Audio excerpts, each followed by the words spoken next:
Hello and welcome back to 5 Minute Sickle Cell Lessons. My name is Marissa Kors. I am your fifth generation sickle cell patient, activist, advocate, and educator. Welcome back. We are talking about what happens when you are allergic to Chloraprep, or better known as chlorhexidine. And what that is the uh, anti the cleaner that they put on you before accessing a PICC line or portacath, or really, honestly, in most hospitals, it's all but replaced alcohol swabs and alcohol pads and iodine swabs. But um, 1% of the population that this stuff is used on are very, very allergic to it. And I am part of that 1%.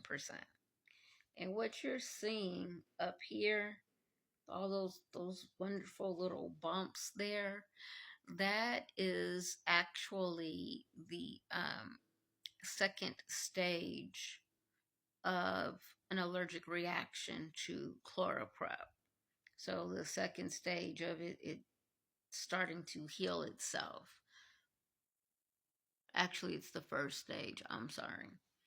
Um, Unfortunately, I don't have a picture of what it looks like initially, but basically, where it's like light pink, it was red.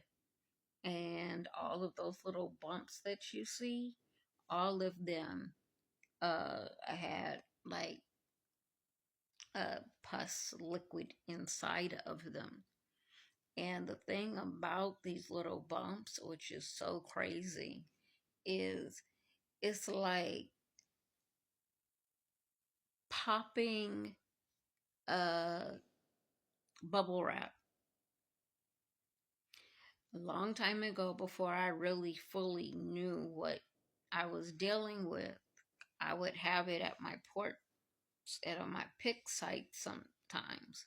And of course, I'm touching it like, oh God, what is that?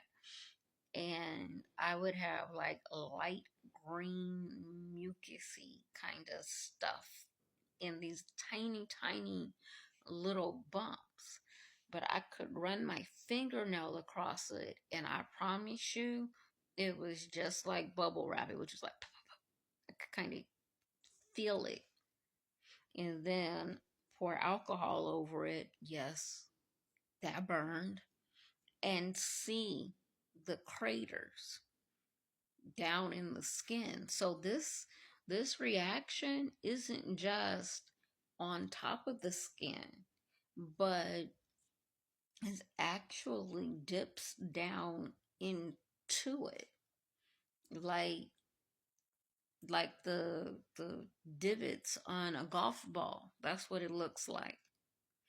Like I said, yes, they get infected very easily. You don't even have to touch them. And they will have a light green to yellow kind of a hue about when they do pop, and they will pop on their own. It is my experience with this, the chlorhexidine. It does not happen immediately. It takes a few hours for it to actually, you know, pop up and make itself known. I will warn people that if you scratch, if you pop it in its early days, or it still has the wonderful eco slime inside of it, ectoplasm, and you touch your body somewhere else, it will spread. And that part's weird and gross too.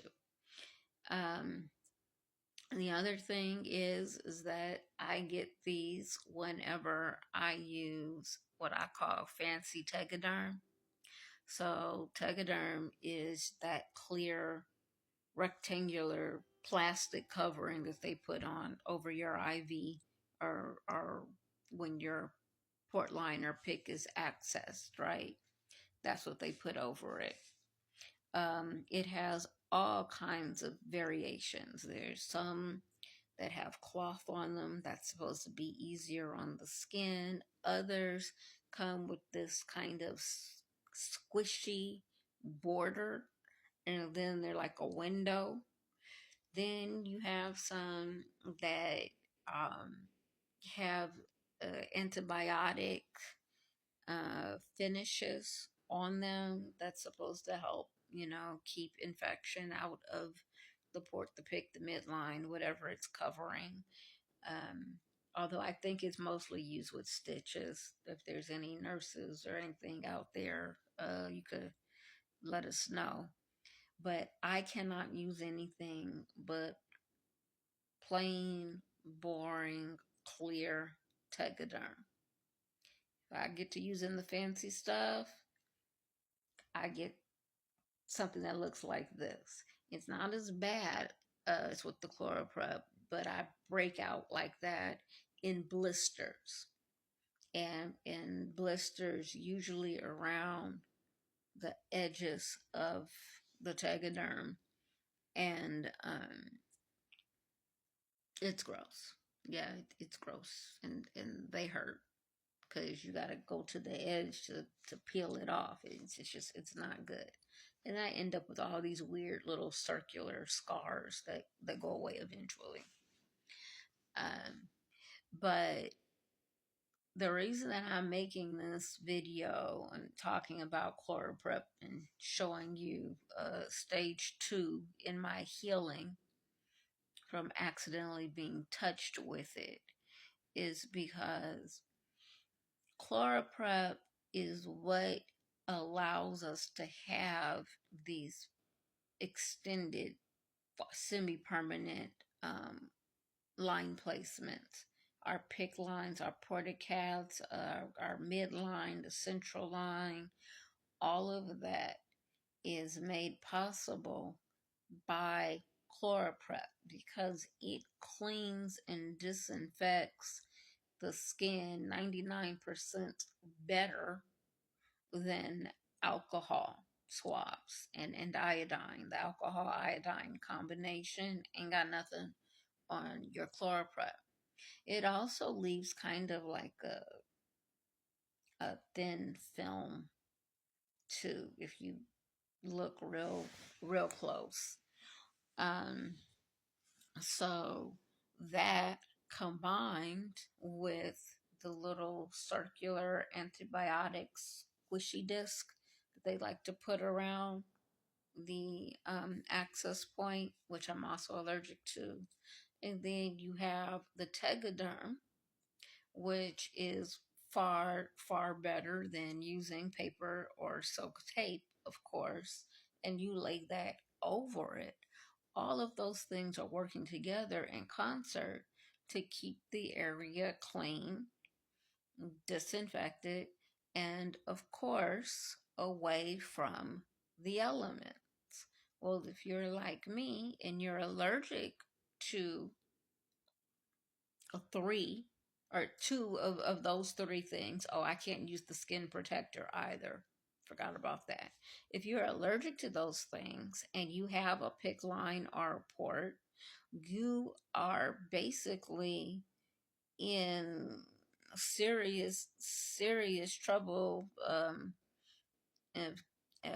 high risk of getting an infection. And I unfortunately ended up with 4 or 5 infections because of this, because I was allergic to Chloroprep. And that's the thing that's keeping, all of the germs and craziness away. So if you get a rash like this and pustules and little green slime, you start to notice that you might be allergic too. And it's just something to look for. Thank you.